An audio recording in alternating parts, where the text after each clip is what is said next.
how to log out of Facebook on all devices. Hey everyone, welcome back to our channel. In this video we will learn how we can log out of Facebook on all devices, so make sure to watch the video till the end. If you want to log out of Facebook on all devices, it is actually very simple to do so.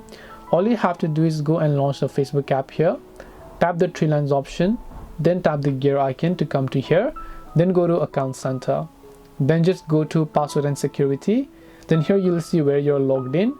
Tap on your Facebook account, and now you can just select a list of devices where you're logged in, and then just select that, tap on Logout, and then you'll be logged out from those devices.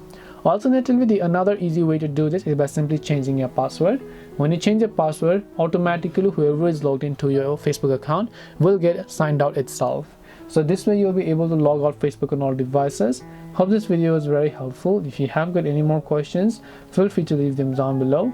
Thank you very much for watching till the end of this tutorial, and see you soon in the next video.